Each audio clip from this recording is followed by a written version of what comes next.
ഭാഗത്തേക്ക് തിരിയാം. അത്യുന്നതങ്ങളിൽ ദൈവത്തിന് മഹത്വം, ഭൂമിയിൽ ദൈവപ്രസാദമുള്ള മനുഷ്യർക്ക് സമാധാനം.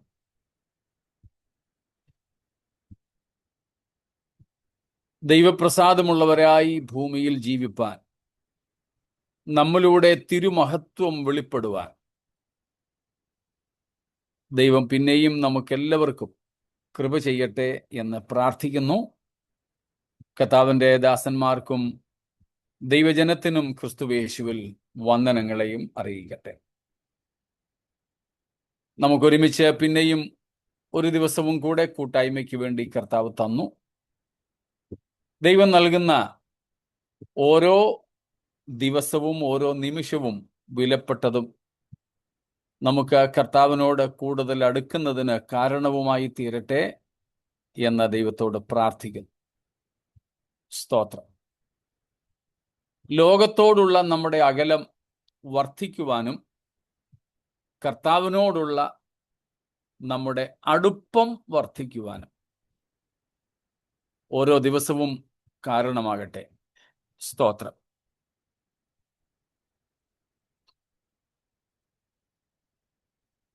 ഇന്ന് ഞാൻ പോൾ വാഷറിൻ്റെ ഒരു പ്രസ്താവന വായിച്ചു. അദ്ദേഹം പറഞ്ഞു, ഓരോ വർഷം എൻ്റെ ജീവിതത്തിൽ കഴിയുന്തോറും യേശു മാത്രം മതി എന്ന ആഗ്രഹവും സമർപ്പണവും എന്നിൽ വർദ്ധിച്ചു വരുന്നു. അദ്ദേഹത്തിൻ്റെ ഏതെങ്കിലും ഒരു വാർഷിക ആഘോഷത്തോടുള്ള ബന്ധത്തിൽ പറഞ്ഞതാണോ എന്നറിയില്ല.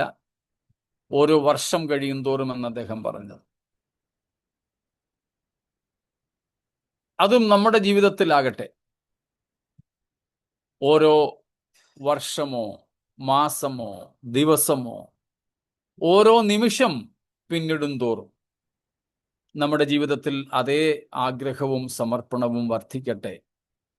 സ്തോത്രം. ക്രിസ്തുവിനെ കൊണ്ട് മാത്രം തൃപ്തരാകുന്ന ഒരു അനുഭവം നമ്മുടെയൊക്കെ ജീവിതത്തിൽ ഉണ്ടാകുമാറാകട്ടെ എന്ന ദൈവത്തോട് പ്രാർത്ഥിക്കുന്നു.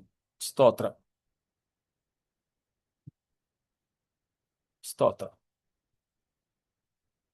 കർത്താവ് നമുക്ക് എല്ലാമാണ്.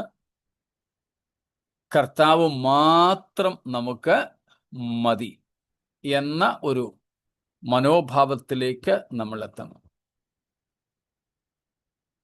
Christ is everything for us and he is enough for us.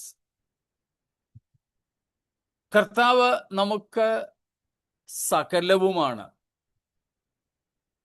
നമ്മൾ പാട്ട് പാടാറുണ്ടല്ലോ, എല്ലാം യേശുവേ, എനിക്കെല്ലാം യേശുവേ. അതെ, നമുക്ക് എല്ലാം യേശുവാണ്. സ്തോത്രം. എല്ലാം നമുക്ക് യേശുവാണ്. He is enough. കർത്താവ് മതി നമുക്ക്. അവൻ നമുക്ക് എല്ലാം ആകയാൽ കർത്താവിനെ മാത്രം നമുക്ക് മതിയല്ലോ. സ്തോത്രം. നമുക്ക് ആ ഒരു മനോഭാവത്തോടെ ഈ ലോകത്തിൽ ജീവിപ്പാൻ, ക്രിസ്തുവിനെ കൊണ്ട് തൃപ്തരായിരിക്കാൻ ദൈവം കൃപ തരട്ടെ. നമ്മൾ പഠിക്കുന്ന ഭാഗത്തേക്കും വിഷയത്തിലേക്കും മടങ്ങി വരാം. ഇന്നലെ നമ്മൾ അല്പസമയം കൂടുതലെടുത്താണ് നമ്മൾ പഠിച്ചുകൊണ്ടുവന്ന ഭാഗത്തിന് ഒരു വിരാമമിട്ടത്. എബ്രായ ലേഖനം 2-ാം അധ്യായം 11-ാം വാക്യമാണല്ലോ ഇപ്പോൾ നമ്മൾ ധ്യാനിക്കുന്ന ഭാഗം.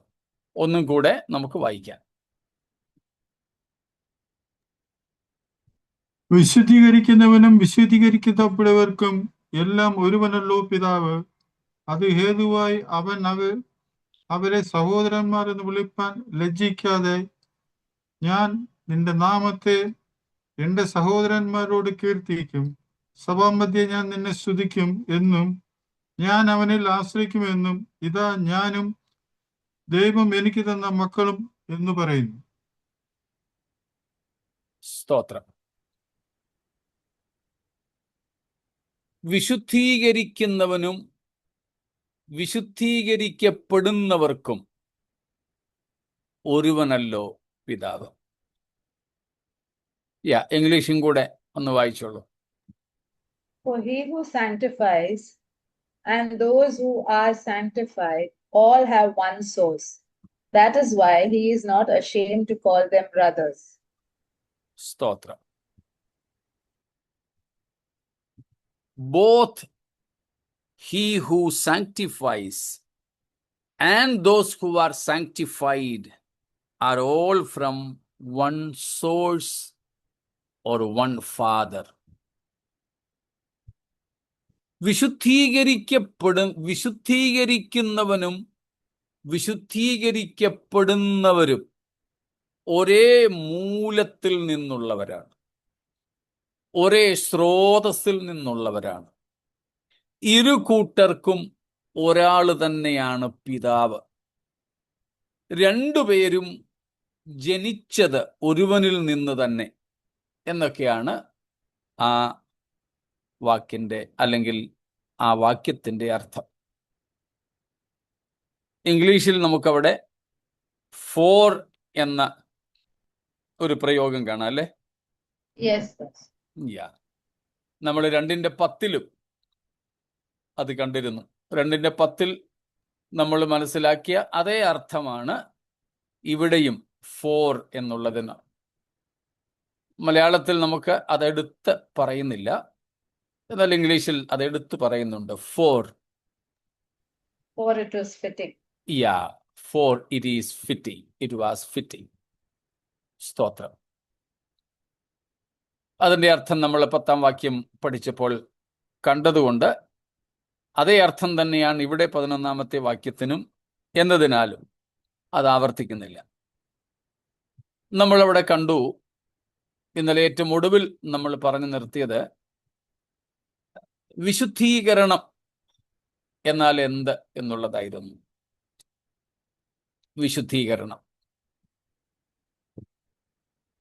അതിൽ നമ്മൾ കണ്ടു ഒരു വസ്തുവിനെയോ ഒരു സ്ഥലത്തെയോ ഒരു വ്യക്തിയെയോ ദൈവത്തിനായി മാറ്റി നിർത്തുന്ന, വേർതിരിക്കുന്ന ആ ഒരു കർമ്മമോ ആ ഒരു പ്രക്രിയയോ ആണ്.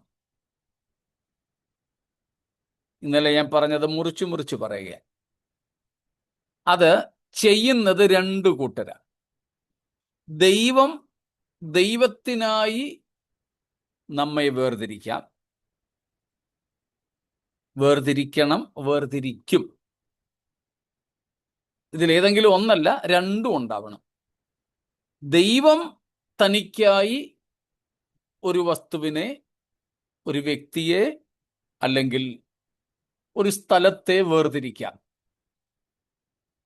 2, സ്ഥലമോ വസ്തുവോ തന്നെ വേർതിരിക്കാൻ പറ്റത്തില്ല, കാരണം ജീവനില്ലാത്ത സാധനങ്ങളാണ്.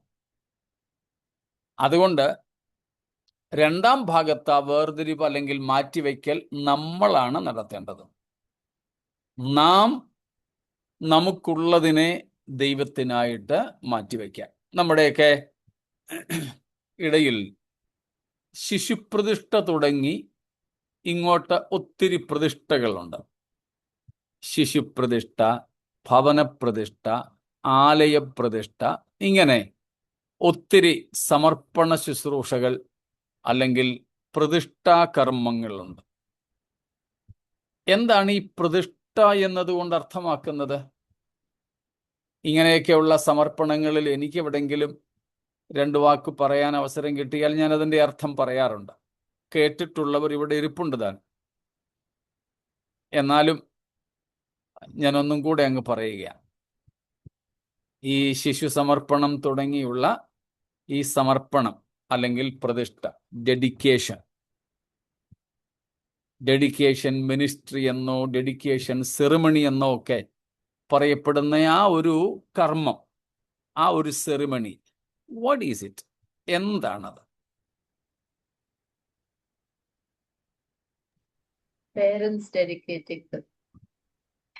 Again, that particular word we need, dedicating. So we need to define that word. Setting A part ആണ് ഉദ്ദേശിക്കുന്നത്. പക്ഷേ പലപ്പോഴും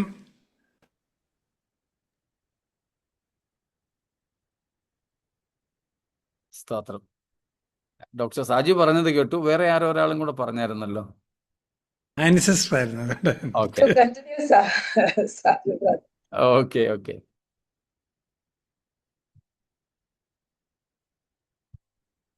ഇതൊരു സമർപ്പണ ശുശ്രൂഷ അല്ലെങ്കിലും നമ്മളിപ്പോൾ വിശുദ്ധീകരണം എന്ന ഒരു കാര്യം എബ്രായർ 2:11 നിന്ന് ഓഫർ ടു ഗോഡ്. ഓക്കെ, എബ്രായർ 2:11 നിന്ന് വിശുദ്ധീകരണം എന്ന ഒരു വിഷയത്തിലേക്ക് നമ്മളൊന്ന് എത്തി നോക്കുന്നത് കൊണ്ട് പൊതുവായി നമ്മുടെ ഇടയിൽ നടന്നു വരുന്ന ഒരു കാര്യമാണ് ഈ പ്രതിഷ്ഠാകർമ്മങ്ങൾ, സമർപ്പണ ശുശ്രൂഷ എന്നതുകൊണ്ടും അതിൻ്റെ അർത്ഥം ഒന്ന് പറഞ്ഞങ്ങ് പോകുന്നു.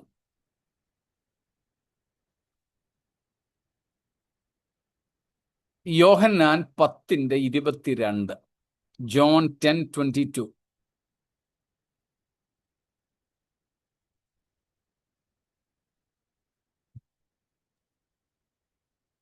അനന്തരം യെരൂശലേമിൽ പ്രതിഷ്ഠോത്സവം ആചരിച്ച് മതി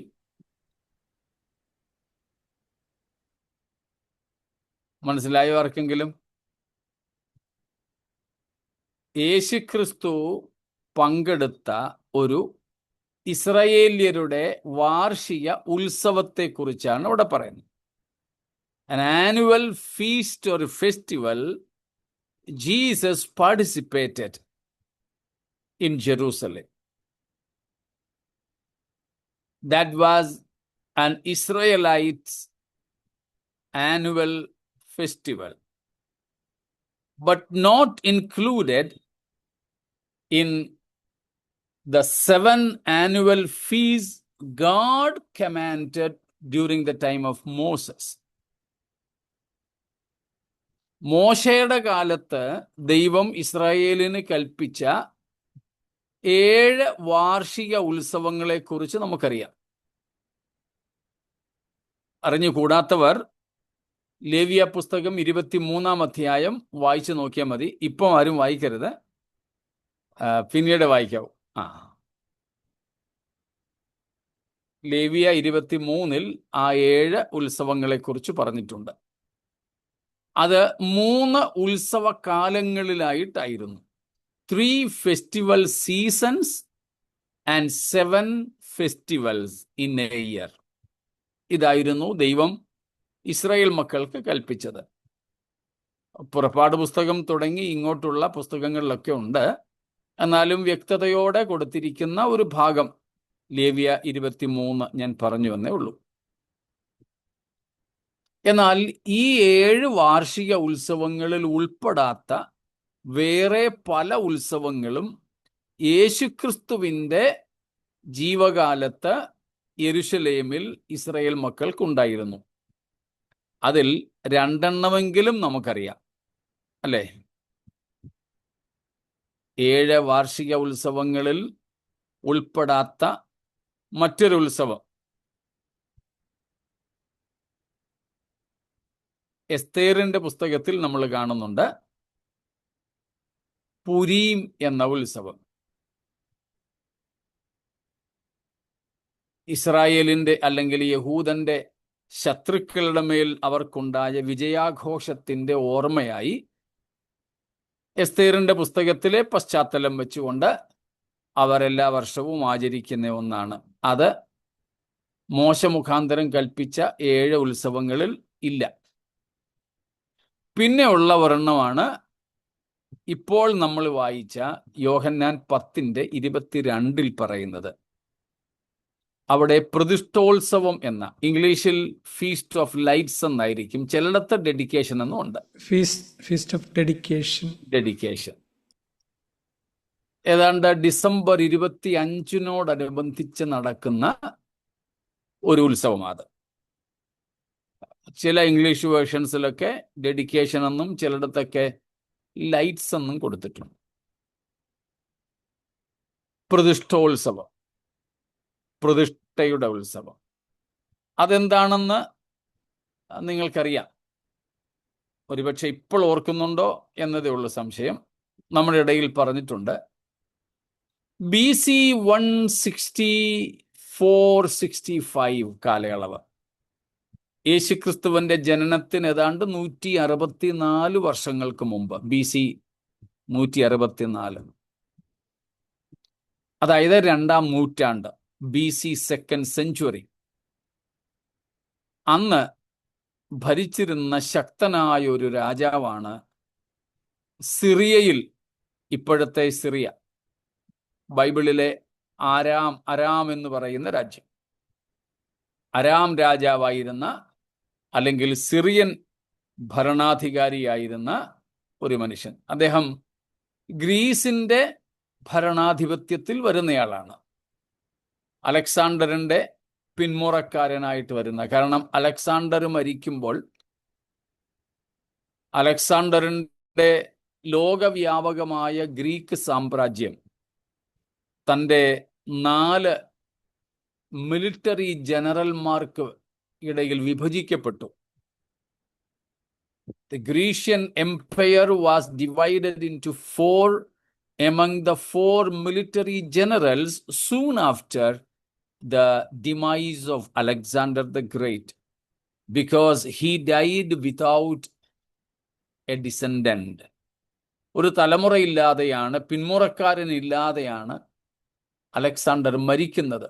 അതുകൊണ്ട് തൻ്റെ 4 ജനറൽമാർക്കിടയിൽ തൻ്റെ വിശാലമായ ലോക സാമ്രാജ്യം ഗ്രീസ് വിഭജിക്കപ്പെട്ടു.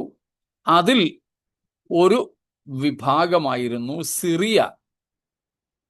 സിറിയയോടൊപ്പം വേറെയും രാജ്യങ്ങൾ ഉണ്ടായിരുന്നു. ഇപ്പം നമ്മുടെ വിഷയം അതല്ലാത്തത് കൊണ്ട് ഇതിൽ കൂടുതൽ വിശദാംശങ്ങളിലേക്ക് ആ വിഷയത്തിൽ പോകുന്നില്ല.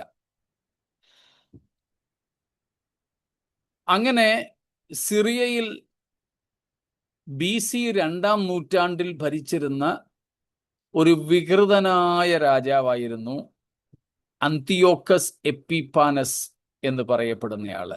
ആന്റിയോക്കസ് എപ്പിഫാനസ് എന്ന് വിളിക്കപ്പെടും. ആന്റി ജ്യൂ ആയിരുന്നു അദ്ദേഹം. ഭയങ്കര യഹൂദ വിരോധി. അതിന്റെ ഭാഗമായി യെരുശലേം ദേവാലയത്തെ അയാൾ അശുദ്ധമാക്കി, ആരാധന നിർത്തലാക്കി, അശുദ്ധ വസ്തുക്കൾ അവിടെ അർപ്പിച്ചു. അങ്ങനെ ചില വർഷങ്ങൾ നീണ്ടു. എന്നാൽ സഹികെട്ട് മക്കാബിയർ എന്ന ഒരു പുരോഹിത കുടുംബം രണ്ടും കൽപ്പിച്ചങ്ങിറങ്ങി, ചാകുന്നെങ്കിൽ ചാകട്ടെ, അല്ലെങ്കിൽ നമുക്ക് ഇയാളുടെ കയ്യിൽ നിന്ന് ദേവാലയത്തെയും യഹൂദജാതിയെയും രക്ഷിക്കാമെന്നും പറഞ്ഞ്. മക്കാബിയൻ റിവോൾട്ട് എന്നാണ് ചരിത്രത്തിൽ അതറിയപ്പെടുന്നത്. Maccabean revolt. ഗൂഗിളിലൊക്കെ തപ്പിയാൽ നിങ്ങൾക്കത് കിട്ടും. MACCA, Maccabean. ഏതായാലും ദൈവം അവരോട് കൂടെ ഇരുന്നു. അവർ അശക്തരായിരുന്നെങ്കിലും രാജാവിൻ്റെ പടയെ തോൽപ്പിക്കാനും യെരുശലേമിനെ വീണ്ടെടുക്കാനും ദേവാലയത്തെ വീണ്ടെടുക്കാനുമൊക്കെ അവർക്ക് സാധിച്ചു. അങ്ങനെ ദേവാലയത്തെ ശത്രു കയ്യിൽ നിന്ന് വീണ്ടെടുത്ത ശേഷം അശുദ്ധമാക്കപ്പെട്ട ദേവാലയത്തെ അവർ ഇസ്രായേലിന് ദൈവം കൊടുത്ത ന്യായപ്രമാണം അനുസരിച്ച് വിശുദ്ധീകരിച്ചു. ആ വിശുദ്ധീകരിച്ചതിൻ്റെ ഓർമ്മയ്ക്ക് എല്ലാ വർഷവും ആചരിക്കുന്ന ഉത്സവത്തിൻ്റെ പേരാണ് പ്രതിഷ്ഠോത്സവം, ഫീസ്റ്റ് ഓഫ് ഡെഡിക്കേഷൻ. അപ്പോൾ ഡെഡിക്കേഷൻ എന്നതിൻ്റെ അർത്ഥം അവിടെ തന്നെ കിട്ടി. എന്തുവാ? വിശുദ്ധീകരണം. ദൈവത്തിനായി വിശുദ്ധീകരിക്കുക എന്ന പ്രയോഗം പഴയ നിയമത്തിൽ ഒത്തിരി നമുക്ക് കാണാം. sanctifying for the Lord or unto the Lord. Dedication actually means this. Sanctification means sanctifying unto God. That is offering unto God. Setting apart for God. ദൈവത്തിനായിട്ട് വേർതിരിക്കുക. ഇത് വേറെ ഒന്നിനും വേണ്ടിയുള്ളതല്ല. ഇത് ദൈവത്തിന് മാത്രമുള്ളതാണ്. അതാണ് നമ്മൾ ഇന്നലെ കണ്ടത്. ദൈവത്തിന് വേണ്ടി. വേറെ 2 കാര്യങ്ങൾ കൂടെ പറഞ്ഞിരുന്നല്ലോ. 4-5 കാര്യങ്ങൾ നമ്മൾ പറഞ്ഞിരുന്നു. ദൈവത്തിന് വേണ്ടി, മറന്നുപോയോ? വേർപാടിന്റെ അല്ലെങ്കിൽ വിശുദ്ധീകരണത്തിന്റെ നിർവചനം പറഞ്ഞപ്പോഴാ പറഞ്ഞേ. For For the his Holy God, sorry. Yeah, Annie sister, come on please. For the Holy God, for his purposes, for his use, for his will, for his glory. Yes. പരിശുദ്ധനായ ദൈവത്തിന് വേണ്ടി എന്ന് വെച്ചാൽ for the very person of God. ദൈവത്തിന് വേണ്ടി, ദൈവത്തിൻ്റെ ഉദ്ദേശങ്ങൾക്ക് വേണ്ടി, ഉപയോഗത്തിന് വേണ്ടി, ഇഷ്ടത്തിന് വേണ്ടി, മഹത്വത്തിന് വേണ്ടി വേർതിരിക്കപ്പെടുന്ന അവസ്ഥ. ആ കർമ്മവും അവസ്ഥയുമാണത്. That is a particular act of setting apart, maybe a process of setting apart, and rather a state of set apart. ഇത് 3 ഉണ്ട്. ദൈവത്തിനായി മാറ്റിവെക്കുന്ന, വേർതിരിക്കുന്ന കർമ്മം ചിലപ്പോൾ അത് ഒരൊറ്റ ദിവസം കൊണ്ട് തീരത്തില്ല. അതൊരു പ്രക്രിയയാകാം, തുടർമാനമായ ക്രിയകളാകാം. പ്രക്രിയ, എന്നിട്ട് ഒരു കർമ്മമോ പ്രക്രിയയോ കൊണ്ടും ഇത് തീരുന്നില്ല. 3ാമത് വേർതിരിക്കപ്പെട്ട, മാറ്റിവെക്കപ്പെട്ട അവസ്ഥയിൽ തന്നെ തുടരുക കൂടെ വേണം. It is not just an act of separation, not only a process too, but it is a state of being set apart. വേണമെങ്കിൽ ഒരു പ്രത്യേക ദിവസം, ഇന്ന് ഡെഡിക്കേഷൻ്റെ ദിവസമാണെന്നും പറഞ്ഞ് ഒരു ദിവസം വെച്ച് നമുക്ക് ആ കർമ്മം ചെയ്യാം. പക്ഷേ ആ വേർതിരിച്ച അവസ്ഥയിൽ തന്നെ പിന്നീടുള്ള ആയുഷ്കാലം മുഴുവനും ആയിരിക്കുന്ന അവസ്ഥയുടെയും കൂടെ പേരാണ് വിശുദ്ധീകരണം എന്നുള്ളത്. ഇപ്പൊ ഡെഡിക്കേഷൻ, സമർപ്പണം, പ്രതിഷ്ഠ എന്നൊക്കെ പറയുമ്പോഴും അർത്ഥം മനസ്സിലാക്കുക, ദൈവത്തിനായി ഈ പറഞ്ഞ 5 കാര്യങ്ങൾക്കായി വേർതിരിക്കുന്ന അവസ്ഥയാണ്.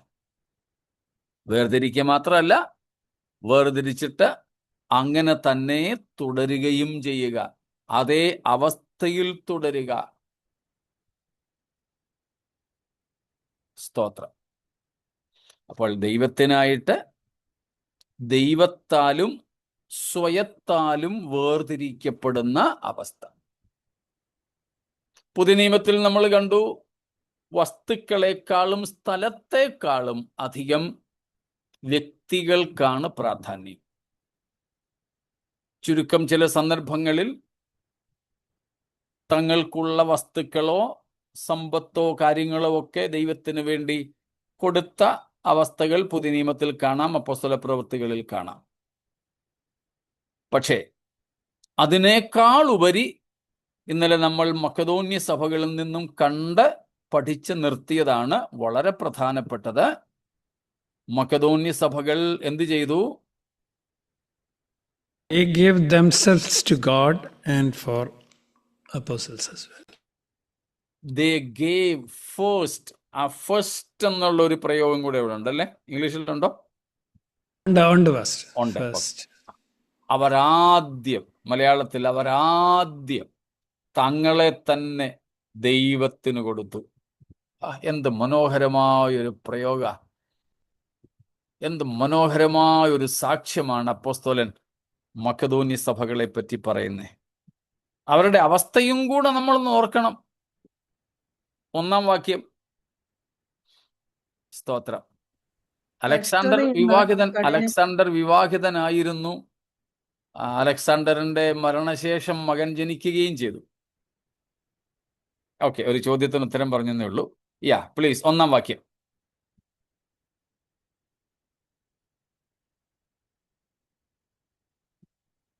സെക്കൻഡ് 2 കൊരിന്ത്യർ 8:1. സഹോദരന്മാരെ, മക്കതോന്യ സഭകൾക്ക് ലഭിച്ച ദൈവകൃപ ഞങ്ങൾ നിങ്ങളോട് അറിയിക്കുന്നു.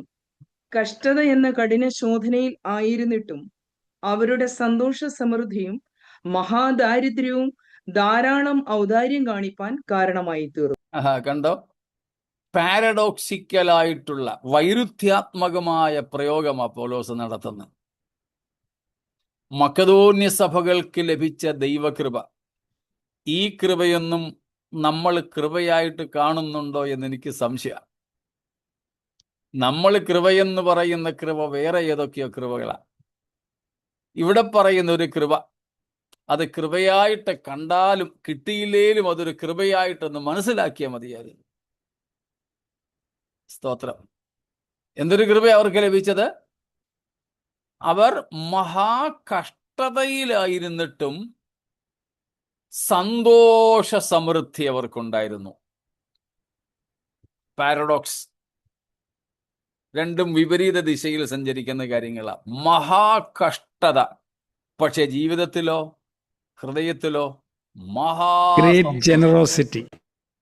രണ്ടാമത്തേതായിരുന്നു, അവർ എങ്ങനെയിരുന്നു? Extreme poverty. അവർ അതിദാരിദ്ര്യത്തിലായിരുന്നു. മലയാളത്തിൽ കൊടുത്തിരിക്കുന്ന പ്രയോഗം മഹാദാരിദ്ര്യത്തിലായിരുന്നു. പക്ഷേ അതിന് വിപരീതമായി പൗലോസ് കൊടുത്തിരിക്കുന്ന കൃപ കണ്ടോ? എന്തൊരു കൃപയാ? ധാരാളം ഔദാര്യം. ഇംഗ്ലീഷിൽ റിച്ച് ജനറോസിറ്റി. നമ്മൾ ഔദാര്യം കാണിക്കുന്നത് സമൃദ്ധിയിലാണ്, ഒത്തിരി ഉള്ളപ്പോഴാ. ഇത്തിരി എടുത്ത് കൊടുത്താലും അതിൻ്റെ കുറവൊന്നും നമുക്ക് വരാത്തപ്പം നമ്മൾ വേണേൽ ഔദാര്യം കാണിക്കും. ഞാൻ കേരളത്തിൽ പോയപ്പം, സ്ഥലമൊന്നും എന്നോട് ചോദിക്കരുത്, ഇതിന് ശേഷവും ചോദിക്കരുത്, ഒരു സ്ഥലത്ത് കൂടെ ഞാൻ മറ്റൊരു കുടുംബത്തോടൊപ്പം യാത്ര ചെയ്യുകയായിരുന്നു. അപ്പോൾ റോഡരികിൽ പണിതുകൊണ്ടിരിക്കുന്ന ഒരു വീട് ചൂണ്ടിക്കാണിച്ചിട്ട് ഞങ്ങളുടെ കൂടെ യാത്ര ചെയ്ത ആള് ചോദിച്ചു, ഇത് ആരുടെയാണെന്നറിയാമോ? പറഞ്ഞില്ല, എനിക്കറിയത്തില്ല. ഇത് ഇന്ന ചർച്ചിലെ ഒരു വിശ്വാസിയുടേതാണ്.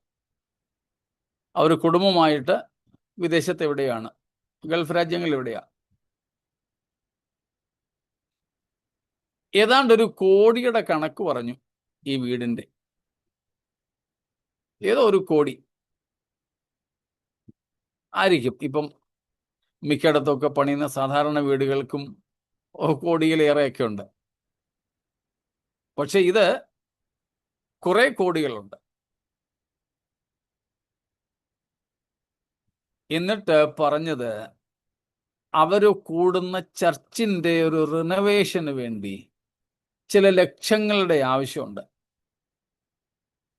പക്ഷേ ഇദ്ദേഹം ഓഫർ ചെയ്തത് 2000 രൂപയാണ്.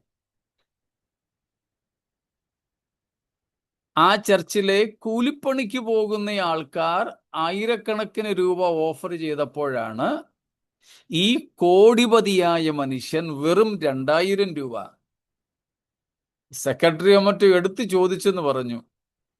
2000മോ? അത്ര ഇപ്പൊ പറ്റത്തുള്ള.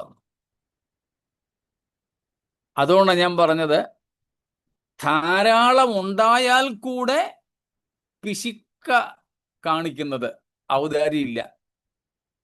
അങ്ങനെ ഇരിക്കുമ്പോഴാണ് ഇവിടെ മക്കെദോന്യ സഭകൾ എന്ത് ചെയ്തു?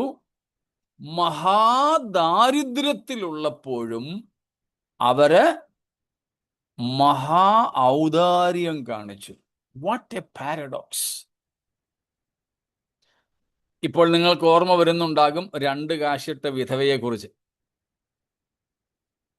Jesus commented that particular widow who gave everything she had. അവിടെ പേഴ്സൻറ്റേജാ, ശതമാനമാ കർത്താവ് പറഞ്ഞത്. ബാക്കിയുള്ള യഹൂദന്മാരൊക്കെ അവരുടെ ധാരാളിത്വത്തിൽ നിന്ന് കൊണ്ടിട്ടു. ഇട്ട് കഴിഞ്ഞും ദൈവത്തിന് കൊടുത്തു കഴിഞ്ഞും ഒത്തിരി അവരുടെ കയ്യിൽ ശേഷിപ്പുണ്ടായിരുന്നു. എന്നാൽ ഈ വിധവ കൊടുത്തു കഴിഞ്ഞ് ശേഷിപ്പ് ഒന്നുമില്ലായിരുന്നു. അതാ കർത്താവ് കമന്റ് ചെയ്തത്, കർത്താവ് ശ്ലാഘിച്ചത്. അവൾക്കുള്ളതെല്ലാം ഇട്ടു. 100%. അങ്ങനെ കൊടുക്കാൻ കഴിയുന്നവർ മക്കെദോന്യ സഭകളെ പോലെയുള്ളവരാ. തങ്ങളെ തന്നെ ദൈവത്തിനു കൊടുത്തെങ്കിൽ തങ്ങൾക്കുള്ളത് പിന്നെ കൊടുക്കാൻ അവർക്കൊരു പ്രയാസമില്ല. സ്തോത്രം. അതുകൊണ്ട് ആദ്യം കർത്താവ് നമ്മിൽ നിന്നും ആഗ്രഹിക്കുന്നത് നമുക്കുള്ളതല്ല, പിന്നെ നമ്മളെ തന്നെ. യെസ്, സ്തോത്രം. കർത്താവ് നമ്മിൽ നിന്നും ആഗ്രഹിക്കുന്നത് നമ്മളെ തന്നെയാണ്. സ്തോത്രം. നമുക്കുള്ളതല്ല. ഇതാണ് വിശുദ്ധീകരണത്തിന്റെ അവസ്ഥ. Setting A part four God, unto God, by God himself and by you and me voluntarily. സ്തോത്രം. ദൈവം നമ്മെ തനിക്കായിട്ട് തിരഞ്ഞെടുക്കുന്നു, നാമും നമ്മെ തന്നെ ദൈവത്തിനായിട്ട് മാറ്റിവെക്കുന്നു, വേർതിരിക്കുന്നു. പിന്നെ നമ്മൾ തന്നെ നമ്മുടേതല്ല, നാം നമ്മുടേതല്ലാതായിത്തീരുന്നു. സ്തോത്രം. ഇതാണ് വിശുദ്ധീകരിക്കുക അല്ലെങ്കിൽ വിശുദ്ധീകരണം എന്നതിൻ്റെ ഒരു രൂപം, ഒരർത്ഥം. സ്തോത്രം. ഇത്രയും കാര്യങ്ങളിൽ എന്തെങ്കിലും ചോദ്യങ്ങൾ?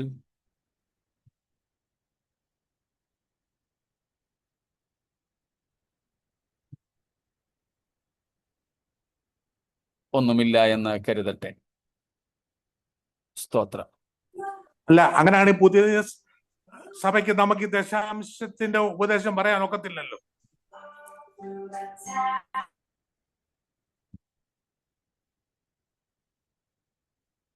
അതുകൊണ്ടാണ് കഴിഞ്ഞ കുറച്ച് നാളായിട്ടും സോഷ്യൽ മീഡിയയിലൊക്കെ അതേപ്പറ്റി ചൂട് പിടിച്ച ചർച്ചകൾ നടന്നത്. പുതിയ നിയമത്തിൽ അങ്ങനെ ഒരു ഉപദേശം ഇല്ല, അതാണ് സത്യം. ദശാംശം എന്ന ഒരു ഉപദേശം പുതിയ നിയമത്തിലില്ല.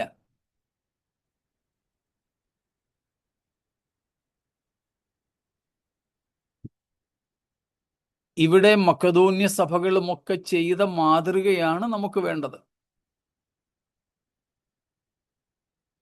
പിന്നെ അങ്ങനെ ചെയ്യാത്തത് കൊണ്ട് ദശാംശമെങ്കിലും കൊടുക്കണം, മിനിമം ദശാംശം എന്ന ഒരു രീതിയാണ് പിന്നെയും കുഴപ്പമില്ല എന്ന് തോന്നുന്നത്. അതൊരു ഉപദേശമല്ല. അതുകൊണ്ടാ ചിലർ പറയാറുള്ളത് ദശാംശം എന്ന ഉപദേശം യഹൂദന് വേണ്ടിയായിരുന്നു, നമ്മളാരും യഹൂദന്മാരല്ല. ദശാംശം, ബൈബിള് പറയുന്ന ദശാംശം വാങ്ങാൻ അവകാശമുള്ളവൻ ലേവിയ. ലേവ്യരും ലേവ്യരുടെ കയ്യിൽ നിന്ന് വാങ്ങാൻ അഹരോന്യരും. ഏതായാലും നമ്മുടെ കൂട്ടത്തിൽ ഈ രണ്ടു കൂട്ടരും ഇല്ല. അഹരോന്യരും ഇല്ല, ലേവ്യരും ഇല്ല. അല്ല, ഇനി ഒരാൾ പറയുക, അഹരോന്യരെന്ന് പറഞ്ഞാൽ ആ പൗരോഹിത്യവർഗം, നമ്മൾ എല്ലാവരും പുരോഹിതന്മാരാ. അങ്ങനെയാണെങ്കിൽ പിന്നെ ഉപദേശം മാത്രമല്ല, രക്ഷിക്കപ്പെട്ട എല്ലാ ദൈവമക്കളും രാജകീയ പുരോഹിതന്മാരാ. അപ്പോൾ ആരാർക്ക് കൊടുക്കും, ആരാരുടെ കയ്യിൽ നിന്ന് വാങ്ങും? പിന്നെ സഭയുടെ ഒരു സാമ്പത്തിക നടത്തിപ്പിന് വേണ്ടി അങ്ങനത്തെ ഒരു അച്ചടക്കം എന്ന് പറയാം, ഒരു ഡിസിപ്ലിൻ, ഒരു ഫിനാൻഷ്യൽ ഡിസിപ്ലിൻ സഭകളിൽ വച്ചിരിക്കുന്നു. അതുകൊണ്ട് സഭയുടെ കാര്യങ്ങളൊക്കെ നടന്നു പോകുന്നു. നല്ല കാര്യം, നടക്കട്ടെ. പക്ഷെ ഈ കൊടുക്കുന്നവർ ഓർത്തോണം, 10% കൊടുത്തു കഴിഞ്ഞാൽ എല്ലാമായി എന്ന് ഇല്ല. ബാക്കി 90% നമ്മുടെ കയ്യിലുള്ളത് ദൈവത്തിൻ്റെതാണ്. കാരണം നമ്മൾ തന്നെ നമ്മുടേതല്ലെങ്കിൽ നമുക്കുള്ളതും നമ്മുടേതല്ല. എല്ലാം ദൈവത്തിൻ്റെ ദാനമാണ്. അതിനകത്ത് നമുക്ക് അവകാശപ്പെട്ടത് നമുക്കാവശ്യമുള്ള അത്രയുമേ ഉള്ളൂ. നമ്മൾ ഈ കാര്യങ്ങൾ ഗിരിപ്രഭാഷണത്തിൽ 6-ാം അധ്യായം പഠിച്ച സമയത്ത് വിശദമായി പഠിച്ചതാ, ദിവസങ്ങളെടുത്ത് പഠിച്ചതാ.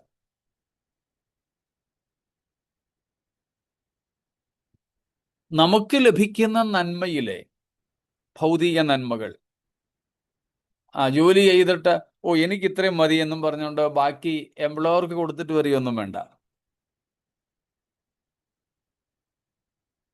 സ്തോത്രം. പണ്ട് ജയലളിത 1 രൂപ മാത്രമേ ശമ്പളമായിട്ട് എടുക്കുമായിരുന്നുള്ളൂ എന്നൊക്കെ കേട്ടിട്ടുള്ളത് പോലെ വേണ്ട. ജോലി ചെയ്യുന്നു, ബിസിനസ് ചെയ്യുന്നു, അവിടുന്ന് ന്യായമായി നമുക്ക് ലഭിക്കുന്ന ശമ്പളം വാങ്ങിക്കൊള്ളൂ, നന്മകൾ വാങ്ങിക്കൊള്ളൂ, അതിലൊന്നും ഒരു തെറ്റുമില്ല. പക്ഷേ അതിനകത്ത് നിന്ന് എത്ര സമൃദ്ധി ഉണ്ടായാലും അതിൽ നമ്മുടെ പങ്കെന്ന് പറയുന്നത് നമ്മുടെ ആവശ്യത്തിനുള്ളതാണ്.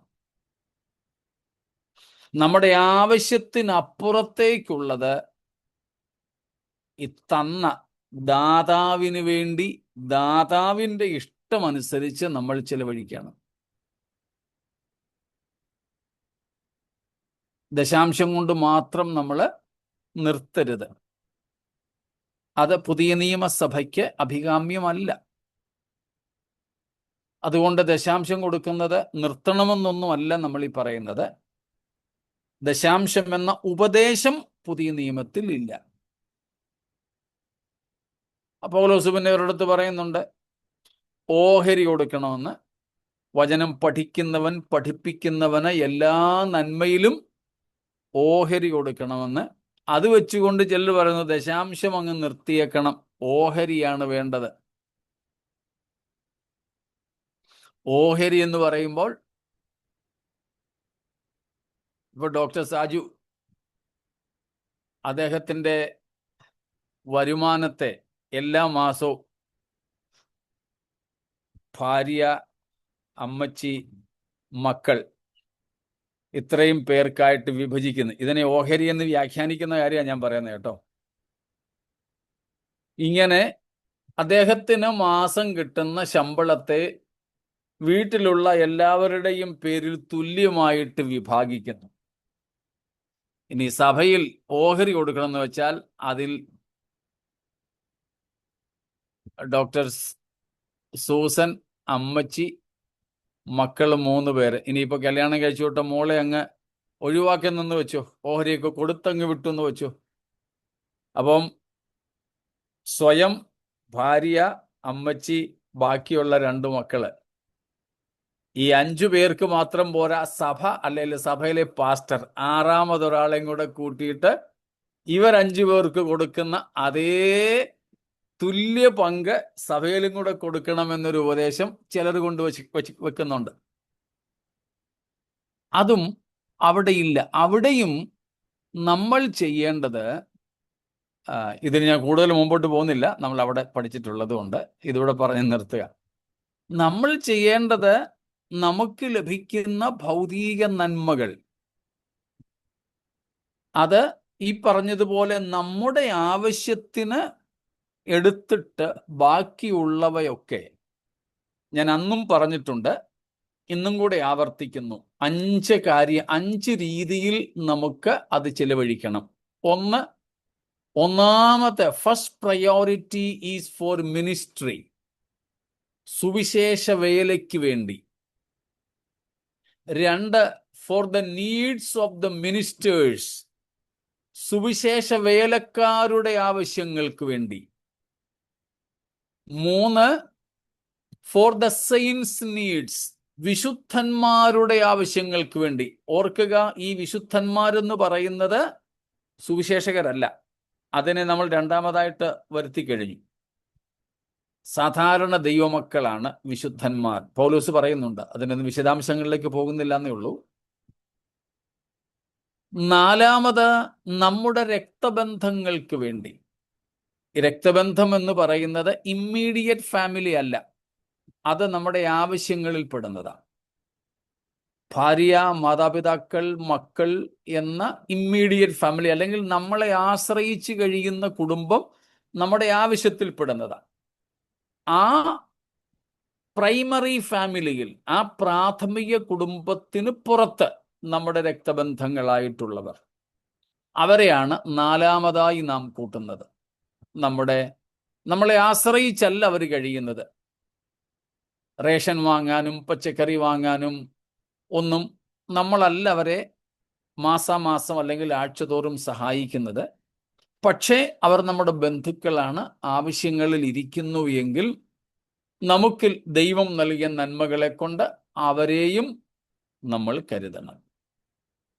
ഇതും കഴിഞ്ഞിട്ട് നമ്മുടെ പക്കൽ പിന്നെയും ബാക്കിയാണെങ്കിൽ, രക്ഷിക്കപ്പെട്ടിട്ടില്ലാത്തവരും നമ്മുടെ കുടുംബാംഗങ്ങളല്ലാത്തവരും ആയവരിലേക്കും, അതിനെയാണ് നമ്മുടെ കുടുംബത്തിനും സഭയ്ക്കും പുറത്തുള്ളവരെന്ന് പറയുന്നത് 5മത്തെ വിഭാഗമായി. അവർ നമ്മുടെ ബന്ധുക്കളല്ല, സഭയുമായിട്ട് ബന്ധമില്ല, വിശ്വാസികളല്ല, കർത്താവിനെ അറിയുന്നവരല്ല, ജാതികളാ, ചിലപ്പോൾ നമ്മെ ദ്വേഷിക്കുന്നവരാ. പക്ഷേ അവർക്കാർക്കും കള്ളു കുടിക്കാനും വചനവിരുദ്ധമായ കാര്യങ്ങൾക്ക് വേണ്ടി ഒന്നും കൊടുക്കരുത്. സ്തോത്രം. പക്ഷേ ആവശ്യമാണോ? തീർച്ചയായും നാം അവരെ സഹായിക്കണം, നമ്മുടെ പക്കൽ ഉണ്ടെങ്കിൽ. ഇപ്പം നമ്മുടെ അയലത്തോ അല്ലെങ്കിൽ എവിടെയെങ്കിലുമോ ഒരാൾ മരിച്ചിട്ട് 16 അടിയന്തരം, അല്ലെങ്കിൽ 13 അടിയന്തരം, അല്ലെങ്കിൽ 40 അടിയന്തരം, അല്ലെങ്കിൽ ഒരാണ്ട് അത് നടത്താൻ വേണ്ടി അവരുടെ കയ്യിൽ കാശൊന്നുമില്ല, നമ്മുടെ കയ്യിൽ നിന്ന് കാശ് മേടിക്കാൻ വന്നാൽ നമ്മളോട് ചോദിച്ചാൽ അതിനു വേണ്ടി നമ്മൾ കൊടുക്കണ്ട. അതാണ് വചനവിരുദ്ധമായ ഒന്നിനും നമ്മൾ കൊടുക്കണ്ട. അതേസമയം ഒരു കുഞ്ഞിനെ ആശുപത്രിയിൽ കൊണ്ടുപോകാൻ, അല്ലെങ്കിൽ വീട്ടിൽ മരിച്ച ഒരാളിൻ്റെ അടക്കത്തിന്, ശവസംസ്കാരത്തിന് അവർക്ക് ഒരാവശ്യമുണ്ട്, അല്ലെങ്കിൽ ഒരു കല്യാണത്തിന് അവർക്ക് ആവശ്യമുണ്ട്, എങ്കിൽ നമ്മുടെ പക്കലുണ്ടോ? കൊടുത്തോളൂ. ഈ 5 രീതിയിൽ നാം ചിലവഴിക്കണം നമുക്കുള്ള നന്മകൾ. അപ്പോൾ അവിടെ ദശാംശം എന്ന ഒരു ഘടകം വരുന്നില്ല, അതിനപ്പുറത്തേക്കാണ് നമ്മൾ ചിലവഴിക്കേണ്ടത്. പിന്നെ അങ്ങനെ സമർപ്പണവും മനസ്സും ഇല്ലെങ്കിൽ മിനിമം പഴയ നിയമ ഉപദേശമായ ദശാംശമെങ്കിലും അങ്ങ് കൊടുക്കുക എന്നൊരു രീതിയിലാണ് ഞാൻ അതിനെ കാണുന്നത്. അപ്പൊ നമ്മൾ നമ്മളെ തന്നെ പൂർണ്ണമായും കർത്താവിന് കൊടുത്തു കഴിഞ്ഞാൽ പിന്നെ ഞാൻ ഈ പറഞ്ഞതുപോലെ നമ്മൾ ഈ കാര്യമൊക്കെ ചെയ്യത്തുള്ളൂ. നമ്മൾ നമ്മുടെ സുഖത്തിന് വേണ്ടിയും ഒന്നും ചെയ്യത്തില്ല. ആവശ്യങ്ങൾക്കനുസരിച്ച് കാര്യങ്ങൾ ചെലവഴിക്കുമെന്ന് മാത്രമേ ഉള്ളൂ.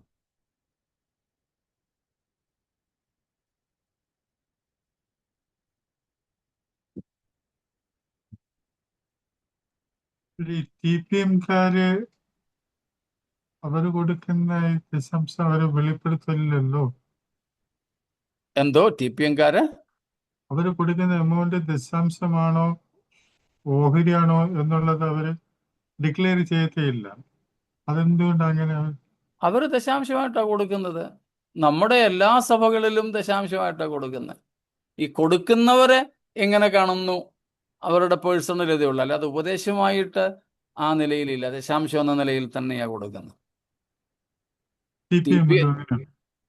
എന്തോ TPM-ലും അങ്ങനെയാണോ? അതെ, അവിടെ പിന്നെ റെസിപ്റ്റ് ഒന്നുമില്ല.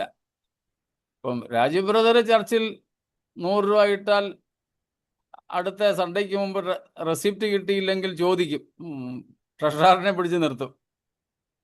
എന്നിട്ടും ഇല്ലെങ്കിൽ ഒരു പാസ്റ്റോട് പറയും, നമ്മൾ 10 രൂപ കൊടുത്താൽ നമുക്ക് റെസിപ്റ്റ് വേണം. TPM-ൽ ആ പരിപാടിയില്ല. ലക്ഷങ്ങൾ കൊണ്ട് കൊടുത്താലും മൂപ്പനത് മേടിക്കും, സ്തോത്രം ചെയ്യും, അകത്ത് കൊണ്ട് വെക്കും. റെസിപ്റ്റിന് വരികയാണെങ്കിൽ പറയും, കുഞ്ഞമ്മേ, അവിടുത്തെ മദറാ കുഞ്ഞമ്മേ, ദാ ആ അവിടെ ഇരിക്കുന്ന മിനിയാന്ന പൊതിഞ്ഞു വെച്ച ആ സാധനം അങ്ങനെ തന്നെ ഇരിപ്പുണ്ട്, അതിങ്ങെടുത്ത് അതുപോലെ എടുത്ത് ഈ വന്ന റെസിപ്റ്റിന് വന്ന ആളിലേക്ക് കൊടുക്കും. കൊണ്ടുപോക്കാനുള്ള റെസിപ്റ്റ് കിട്ടുന്നിടത്ത് കൊണ്ട് കൊടുത്തോളാൻ പറയും. അതാ TPM-ലെ രീതി. നമ്മുടെ ഇടയിൽ പക്ഷെ അങ്ങനെയല്ല. അതിന് കാരണമുണ്ട്. TPM-ലെ ശുശ്രൂഷകന്മാർ കുടുംബസ്ഥരല്ല. അവരുടെ കിട്ടുന്നത് അവിടെ തന്നെ ഉപയോഗിക്കപ്പെടുന്നു. എന്നാൽ മറ്റ് സഭകളിൽ കുടുംബസ്ഥര. അതുകൊണ്ട് ലഭിക്കുന്നതൊക്കെ പാസ്റ്റർമാർ അവരുടെ ഉപയോഗത്തിന് വേണ്ടി, അവരുടെ ആവശ്യങ്ങൾക്ക് വേണ്ടി, സ്വന്തം കാര്യങ്ങൾക്ക് വേണ്ടി എടുക്കാൻ സാധ്യതയുണ്ട്. അതുകൊണ്ടാണ് ഈ റെസിപ്റ്റും അങ്ങനെയുള്ള സെറ്റപ്പുകളൊക്കെ സഭകളിൽ വന്നിരിക്കുന്നത്. ഇപ്പൊ നമ്മുടേത് ദശാംശ വിഷയം അല്ലിപ്പോൾ ഉള്ളത്. കർത്താവിന് വേണ്ടി കൊടുക്കുക, നമ്മെ തന്നെ കൊടുക്കുക, പൂർണ്ണമായും നമ്മെ കൊടുക്കുക. നമ്മെ അങ്ങനെ കൊടുത്താൽ പിന്നെ നമുക്കുള്ളതിന്മേലൊന്നും നമുക്കൊരവകാശവും ഇല്ല. സ്തോത്രം. പക്ഷെ ഇത് നമ്മളെ തന്നെ കർത്താവിന് കൊടുത്തിട്ടില്ലാത്തത് കൊണ്ടാ നമുക്കുള്ളതിന്മേലുമൊക്കെ നമ്മൾ ഇങ്ങനെ ഒരു പിടുത്തം കൊണ്ടിരിക്കുന്നത്. The very moment we will give ourselves completely for God and His purposes, then we will not be holding on what we have. നമ്മൾ സമർപ്പിക്കുന്നു, കൊടുക്കുന്നു എന്നൊക്കെ പറയുന്നതേ ഉള്ളൂ, പ്രാർത്ഥിക്കുമ്പോഴൊക്കെ പറയുന്നതേ ഉള്ളൂ. We are still there. പണ്ട് അമ്മാവന്മാർ വള്ളം തുഴഞ്ഞെന്ന് പറയുന്ന പോലെയുള്ളൂ. കെട്ടിയിട്ടുകൊണ്ട് തുഴയാണ്. വൈകുന്നേരം തുടങ്ങിയ തുഴച്ചില്ല, രാവിലെ നോക്കുമ്പോഴും അവിടെ തന്നെയാണ് വെള്ളം കിടക്കുന്നത്. അതുപോലെ നമ്മൾ കർത്താവെ സമർപ്പിക്കുന്നു, പൂർണ്ണമായി സമ്പൂർണമായി സമർപ്പിക്കുന്നു. അവിടെ തന്നെ ഒരു ഉണ്ടല്ലോ, ത്രെഡ് മിൽസ് ഇല്ലേ നമുക്ക് വീടുകളിൽ എക്സസൈസ് ചെയ്യാൻ, അല്ലേ? അങ്ങനല്ലേ പറയുന്നത്? ഭയങ്കര സ്പീഡിലാ ഓടുന്നത്, അല്ലെങ്കിൽ സൈക്കിൾ ഓടിക്കുന്നത്. സൈക്ലിങ്ങിൻ്റെയും ഓടുന്നതിൻ്റെ ഒക്കെ ഉണ്ട്. ഭയങ്കര സ്പീഡിൽ നമ്മൾ മീറ്ററെ കാണാം. ചിലപ്പോൾ ഇപ്പം പറയും, ഇപ്പം ഞാൻ ഓടുന്ന ഇത്ര കിലോമീറ്റർ സ്പീഡിലാണ്. പക്ഷേ 1 മില്ലിമീറ്റർ ആ സാധനം അനങ്ങത്തില്ല. നമ്മൾ അവിടെ തന്നെയാ, 1 മില്ലിമീറ്റർ നമ്മൾ നീങ്ങുന്നില്ല. സ്തോത്രം. 1 മില്ലിമീറ്റർ. ഇങ്ങനെയാ നമ്മുടെ സമർപ്പണം.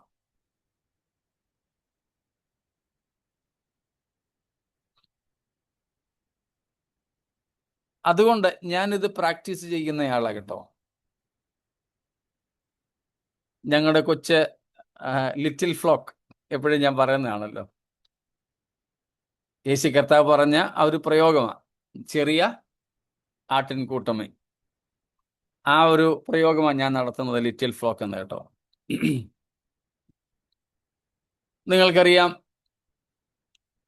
ഞാൻ 2019 2019 പുതുതായിട്ട് തുടങ്ങിയ ഒരു കൂടിവരവാണിത്. ആരും ഉണ്ടായിരുന്നില്ല, എൻ്റെ കുടുംബം ഒഴികെ. കുടുംബത്തിനകത്ത് 1-2 കുഞ്ഞുങ്ങളും കൂടെ ഉണ്ട് കേട്ടോ. അതായത് ഞങ്ങളുടെ സ്വന്തം മക്കളല്ലാതെ വിശ്വാസത്താൽ ഉള്ള 2-3 കുഞ്ഞുങ്ങളും കൂടെ ഞങ്ങൾക്കൊപ്പം ഉണ്ടായിരുന്നു. അതിൽ ഒരാൾ ഇപ്പോഴും ഞങ്ങൾക്കൊപ്പം ഇവിടെയുണ്ട്, ബാക്കിയുള്ളവരൊക്കെ പല സ്ഥലങ്ങളിലേക്ക് പോയി. എൻ്റെ 2 നീസ് അനന്തരത്തിമാർ ഉൾപ്പെടെ ഞങ്ങളുടെ കൂടെ ഉണ്ടായിരുന്നു. 2-3 പെൺകുട്ടികൾ. ഒരാളിപ്പോൾ ഉണ്ട്, ബാക്കി എല്ലാവരും ചിലർ കല്യാണം കഴിച്ചു പോയി, ചിലർ ജോലിയായിട്ടും മറ്റു പല സ്ഥലങ്ങളിലേക്ക് പോയി. അത് തുടങ്ങി അന്ന് ഞാൻ ഞങ്ങളുടെ ചർച്ചിൽ പറഞ്ഞൊരു കാര്യമാണ്, നമ്മുടെ ചർച്ചിൽ സ്തോത്രകാഴ്ച എല്ലാ ഞായറാഴ്ചയും ഉള്ളതുപോലെയുള്ള സ്തോത്രകാഴ്ച ഉണ്ടാവില്ല. ഇപ്പം ഞങ്ങളുടെ ലിറ്റിൽ ഫ്ലോക്കിലുള്ള ചിലർ ഈ കൂട്ടത്തിലുണ്ട്, ആനി സിസ്റ്ററും ഒക്കെ ഞങ്ങളുടെ ചർച്ചിൽ ഞങ്ങൾ ഒരുമിച്ച് കൂട്ടായ്മ ആചരിക്കുന്നവർ, ബെന്നി ബ്രദറും ഒക്കെ അവരിപ്പോൾ കേട്ടോണ്ടിരിക്കുകയാണല്ലോ. സ്തോത്രകാഴ്ചയില്ല, ഇപ്പോഴും ഇല്ല. പിന്നെ ദശാംശത്തിൻ്റെത് അന്ന് ഞാൻ പറഞ്ഞു, നിങ്ങൾ മിനിമം ദശാംശമെങ്കിലും കൊടുത്തോണം, പക്ഷേ ഇവിടെ തരണമെന്നില്ല, എനിക്കോ ഈ ചർച്ചിലോ തരണമെന്നില്ല. നിങ്ങൾക്ക് ഇഷ്ടമുള്ളിടത്ത് മിനിമം ദശാംശമെങ്കിലും നിങ്ങൾ കൊടുത്തേക്കണം. ഈ പറഞ്ഞ കാര്യങ്ങൾ ഞാൻ അവരെ ആദ്യത്തെ സഭായോഗത്തിൽ ഞാനും സൂസനും മക്കൾ 2 പേരും, ഇപ്പം ഞങ്ങളുടെ കൂടെയുള്ള ഇടയ്ക്ക് നമ്മുടെ ഇടയിൽ പാട്ട് പാടുന്ന അബിത, എൻ്റെ 2 അനന്തരത്തിമാര്, വേറെ ഒരു ബെൻസി എന്ന് പറയുന്ന മോള്, ഇത്രയും പേര് ഞങ്ങളുള്ളൂ. ആ സമയത്ത് ഞാൻ പറഞ്ഞു,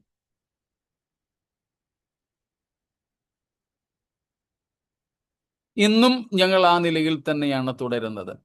പിന്നെ ബെന്നി ബ്രദർ ഉൾപ്പെടെയുള്ള നമ്മുടെ സഹോദരങ്ങളൊക്കെ വന്ന സമയത്ത്, ഇപ്പോഴും ലേറ്റസ്റ്റ് ആയിട്ട് വന്ന ഒരു സഹോദരനും സ്തോത്രകാഴ്ചയും ഇല്ല, ദശാംശവും ഇല്ല, എന്താ ചെയ്യണ്ടേ? ഞാൻ അദ്ദേഹത്തോടും ഇതേ കാര്യം തന്നെ പറഞ്ഞു. അപ്പോൾ പിന്നെ പാസ്റ്റ് ജീവിക്കുന്നത് അത് നിങ്ങൾ അറിയണ്ട, കർത്താവ് വിളിച്ച് കർത്താവ് നടത്തിക്കോളും.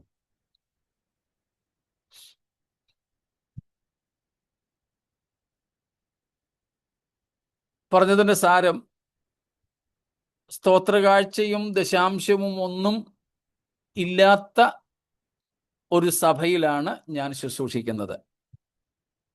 എന്നാൽ ഇന്ന് ചർച്ചിൽ വരുന്ന എല്ലാ സഹോദരങ്ങളും ദശാംശം തരുന്നുണ്ട് കേട്ടോ. ദശാംശം എന്ന് പറഞ്ഞാൽ അവരുടെ ശമ്പളത്തിൻ്റെ കൃത്യ ദശാംശമൊന്നുമല്ല, അതിൻ്റെ ആവശ്യമില്ല, അത് അവർ പലയിടത്ത് കൊടുക്കുന്നുണ്ട്. ഒരു ഭാഗം ഞങ്ങളുടെ ജീവസന്ധാരണത്തിന് വേണ്ടിയും തരുന്നു. സഭയിൽ എന്തെങ്കിലും ആവശ്യമുണ്ടെങ്കിൽ ഞങ്ങളൊരു ഓഫറിങ് എടുക്കും, അന്ന് സ്പെഷ്യലായിട്ട്.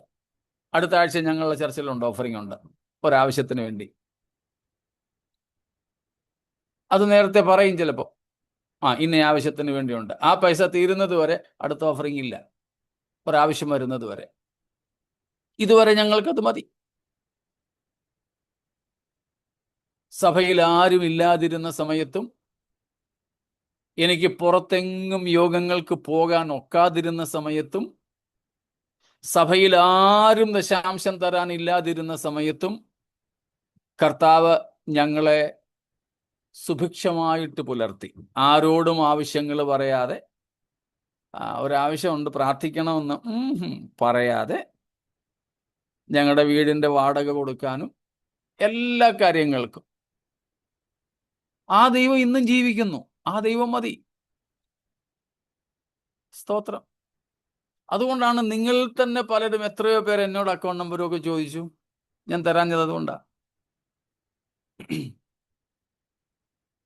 ചിലർ പിന്നെ വേറെ ചില മാർഗങ്ങളിലൂടെയൊക്കെ അവിടെ നിന്ന് ഇവിടെ നോക്കി ഒപ്പിച്ചെടുത്തു എന്നുള്ളത് ശരിയാ. അതുകൊണ്ടാണ് നമ്മുടെ ഇടയിലും അങ്ങനെ ചിലപ്പോൾ ഞാൻ പറയാറുള്ളത് ഫുൾ ഫ്രീ ആണ് ഈ നമ്മുടെ ബൈബിൾ ക്ലാസ് എന്ന്. ചിലരൊക്കെ ചിന്തിക്കുന്നുണ്ട് മാസാമാസം എന്തോ ഫീസൊക്കെ വെച്ചിട്ട്. ഇല്ലില്ല, ഒന്നുമില്ല. ഓഫറിങ്ങും ഇല്ല, ദശാംശവും ഇല്ല, ഫീസും ഇല്ല, ഒന്നുമില്ല. പക്ഷെ ദൈവം നമുക്ക് നൽകുന്ന നന്മകളെ ഈ പറഞ്ഞ 5 രീതികളിൽ നമ്മൾ ചിലവിട്ടുകൊള്ളണം. അത് ദശാംശം വാങ്ങുന്നവരും ശമ്പളം വാങ്ങുന്നവരും എല്ലാവരും ഒരുപോലെ ചെയ്തു കൊള്ളണം. ഈ നമ്മുടെ സുജയുടെയൊക്കെ ചർച്ചിലായിരുന്നു ഞാൻ 2007 തൊട്ട് 10 വരെ. ആ 2007 ഞാൻ ആദ്യമായിട്ടൊരു വിദേശ യാത്ര ചെയ്യുന്നത്. 2008 രണ്ടാമത്തെ വിദേശ യാത്രയും നടത്തി. 2008 രണ്ടാമത്തെ വിദേശയാത്ര ചെയ്യുന്നത് വരെ, വിദേശയാത്ര എന്ന് പറഞ്ഞത് വിസിറ്റിങ്ങിനൊന്നും പോയതല്ല കേട്ടോ, ക്ഷണിക്കപ്പെട്ടു പോയ യാത്രകൾ, അല്ലാതെ ഞാൻ വിസിറ്റിങ്ങിന് പോയിട്ടില്ല. പോകരുതെന്ന തീരുമാനക്കാരനുമാണ് ഞാൻ. അപ്പോൾ ക്ഷണിക്കപ്പെട്ടു പോയതിൻ്റെ രണ്ടാമത്തെ യാത്ര 2008 പോയി വരുന്നത് വരെ ഞാൻ ദശാംശം ഈ പറഞ്ഞതുപോലെ കൊടുത്തിട്ടുണ്ട്. കൊടുത്തത് എനിക്ക് കഞ്ഞി കുടിക്കാൻ വകയില്ലാത്ത സമയത്തും ലഭിക്കുന്നതിൻ്റെ 10% കൊടുക്കുമായിരുന്നു. അത് കഴിഞ്ഞ് എൻ്റെ ആദ്യത്തെ ചർച്ചിൽ ഞാൻ ചെല്ലുന്ന സമയത്ത് അത് 15 ആക്കി. ഏറ്റവും ഒടുവിൽ 2008 ഞാൻ കൊടുത്തുകൊണ്ടിരുന്നത് 35%, 35%. ആ 35%-നകത്ത് ഞങ്ങൾ 3 പേരിടുന്ന സ്തോത്രകാഴ്ച അതിനകത്തിൽ പെടത്തില്ല.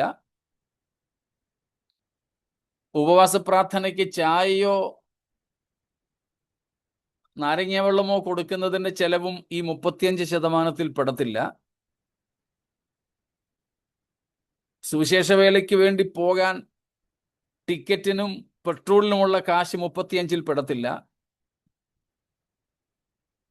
വീട്ടിലോ സഭയിലോ ബൈബിൾ ക്ലാസ്സും ഒക്കെ ഉള്ളപ്പോൾ എന്തെങ്കിലും ചായയും കടിയും കൊടുക്കുന്നതും ഈ 35-ൽ പെടത്തില്ല. അങ്ങനെ ഏറ്റവും ലാസ്റ്റിൽ ഞാൻ കൊടുത്തത്, ദശാംശമായിട്ട് കൊടുത്തത് 35%, 35%. അന്നും കർത്താവ് കുറവൊന്നും വരുത്തിയില്ല. ആവശ്യങ്ങൾ നടന്നുപോയി, മതിയായിരുന്നു. എന്നാൽ രണ്ടാമത്തെ വിദേശയാത്രയ്ക്ക് ശേഷം എൻ്റെ പക്കൽ കുറച്ചുകൂടെ പണം വന്ന് കയറാൻ തുടങ്ങിയപ്പോൾ ഞാൻ ദശാംശം കൊടുപ്പ് നിർത്തി. ഇപ്പം ഞാൻ ദശാംശം കൊടുക്കാറില്ല. 2008 തൊട്ട് ഇതുവരെ ദശാംശം കൊടുക്കാറില്ല. പകരം എനിക്ക് ലഭിക്കുന്നതിൽ നിന്ന് എനിക്ക് ആവശ്യമുള്ളത് ഞാൻ എടുക്കും. എടുത്തിട്ട് ബാക്കിയുള്ളത് മുഴുവനും ഞാൻ ഈ പറഞ്ഞ 5 തത്വം അനുസരിച്ചാണ് വിനിയോഗിക്കുന്നത്. നിങ്ങൾ ഇനി കോടിക്കണക്കിന് രൂപ എനിക്ക് തന്നാലും എനിക്കറിയാം അതിൽ നിന്ന് എനിക്കുള്ളത് ഇത്രയ്ക്കിത്രേ ഉള്ളൂ. അതുകൊണ്ട് എനിക്കോ എൻ്റെ ഭാര്യയ്ക്കോ എൻ്റെ മക്കൾക്കോ ഒരു ഡിപ്പോസിറ്റ്സും ഇല്ല, ഒരു ഡിപ്പോസിറ്റ്സും ഇല്ല.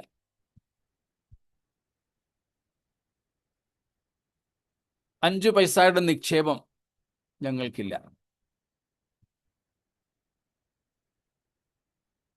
2016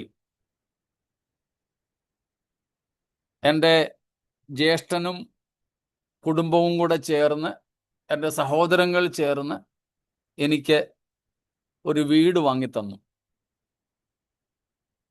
ആ വീട്ടിലും നമ്മുടെ ബെന്നി ബ്രദർ, ഈ കൂട്ടത്തിൽ ബെന്നി ബ്രദറെ ഉള്ളെന്ന് തോന്നുന്നു വന്നിട്ടുള്ള, കുട്ടിയങ്ങൾ വന്നിട്ടുണ്ട്. കുട്ടിയങ്ങൾ കഴിഞ്ഞ ആഴ്ച വന്നായിരുന്നു. കുട്ടിയങ്ങൾ വന്നിട്ടുണ്ട്, ബെന്നി ബ്രദർ വന്നിട്ടുണ്ട്. വേറെ ആരും ഈ കൂട്ടത്തിൽ ഉള്ളവർ വന്നിട്ടില്ലെന്നാണ് എനിക്ക് തോന്നുന്നത്, എൻ്റെ ഓർമ്മ.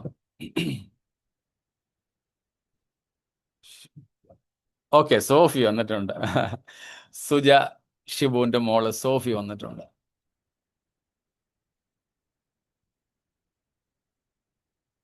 അവർ വാങ്ങിത്തന്ന ഒരു വീടുണ്ട്, ഒരു സെക്കൻഡ് ഹാൻഡ് വണ്ടി വാങ്ങിയതുണ്ട്, 4 വീലറുണ്ട്, ഒരു ബൈക്കുണ്ട്. അത് ഉപയോഗിക്കപ്പെട്ടുകൊണ്ടിരിക്കുന്നു. എന്നാൽ ഏതാണ്ട് എല്ലാ ദിവസവും കർത്താവിനോട് ഞാൻ പറയാറുണ്ട്, ചിലപ്പോൾ ഞങ്ങളുടെ പരസ്യമായിട്ടുള്ള കുടുംബ പ്രാർത്ഥനയിൽ അല്ലെങ്കിൽ വ്യക്തിപരമായ പ്രാർത്ഥനയിൽ പറയാറുണ്ട്, കർത്താവേ, അങ്ങ് തന്ന ഈ നന്മകളും എപ്പോഴെങ്കിലും അങ്ങയുടെ വേലയ്ക്ക് വേണ്ടി ആവശ്യമെന്ന് വന്നാൽ ഇങ്ങനെ തന്നെയോ അല്ല വിറ്റിട്ടതിൻ്റെ പണമോ ചിലവഴിക്കുവാൻ ഞാൻ തയ്യാറാണ്, സമർപ്പിക്കുന്നു. ഇടയ്ക്കിടയ്ക്ക് എൻ്റെ വൈഫിനോടും മക്കളോടും ഇക്കാര്യം പറയാറുണ്ട്. അവരും കർത്താവിൻ്റെ കൃപയാൽ ഈ സമർപ്പണത്തോട് ചേർന്ന് നിൽക്കുന്നു എന്നതിൽ ഞാൻ ദൈവത്തിന് സ്തോത്രം ചെയ്യുന്നു. ഇത്രയും പറഞ്ഞതുകൊണ്ട് ഞാൻ വാചമടിക്കുന്നു എന്ന് പറയാതിരിക്കാൻ വേണ്ടി പരസ്യമായിട്ട് ഈ കാര്യങ്ങൾ എൻ്റെ അനുഭവമാണെന്ന് പറഞ്ഞ് പ്രസ്താവിച്ചു എന്നേ ഉള്ളൂ. കർത്താവിൻ്റെ മഹത്വത്തിന് വേണ്ടിയും കേൾക്കുന്നവരുടെ വിശ്വാസ വർധനവിന് വേണ്ടിയും വ്യക്തിപരമായ ജീവിതത്തിലും കുടുംബത്തിലും സഭയിലും ഞാൻ പ്രാക്ടീസ് ചെയ്യുന്ന കാര്യം പരസ്യമായിട്ട് പ്രസ്താവിച്ചെന്നേ ഉള്ളൂ. ഇപ്പൊ നമ്മൾ നമ്മളെ തന്നെ കർത്താവിന് കൊടുത്താൽ പിന്നെ നമുക്കുള്ള യാതൊന്നിലും പിടിമുറക്കത്തില്ല എന്ന് സാരം. മഹാകഷ്ടതയിലും നമുക്ക് മഹാസന്തോഷം അനുഭവിക്കാനും മഹാദാരിദ്ര്യത്തിലും മഹാ ഔദാര്യം കാണിക്കാനും നമുക്കൊരു പ്രയാസവും കാണത്തില്ല. കാരണം നമ്മൾ നമ്മളെ തന്നെ ദൈവത്തിന് പൂർണ്ണമായി കൊടുത്തു കഴിഞ്ഞു. അതാണ് വിശുദ്ധീകരണത്തിന്റെ ഏറ്റവും പ്രധാനപ്പെട്ട സംഗതി. അല്ലാതെ ചില കാര്യങ്ങൾ ചെയ്യാതെ വെള്ളയിടുന്നതോ മീശ വടിക്കുന്നതോ ഇതൊന്നുമല്ല വിശുദ്ധീകരണത്തിന്റെ. തങ്ങളെ തന്നെ പൂർണ്ണമായും ദൈവത്തിന് തീരെഴുതി കൊടുക്കുക. Nothing holding back as our own. നമ്മുടേതായിട്ട് ഒന്നും പിടിച്ചു വയ്ക്കാതിരിക്കുക. സ്തോത്രം. ആ ഒരു അനുഭവത്തിലൂടെ മുൻപോട്ട് പോകുവാൻ കർത്താവ് നമ്മെ സഹായിക്കട്ടെ. കാരണം കർത്താവ് അങ്ങനെ തന്നെ ചെയ്തു. എങ്ങനെ? ഒറ്റ വാക്യം വായിച്ച് നമുക്ക് നിർത്താം. യോഹന്നാൻ 17:19 വാക്യം. John 17:19.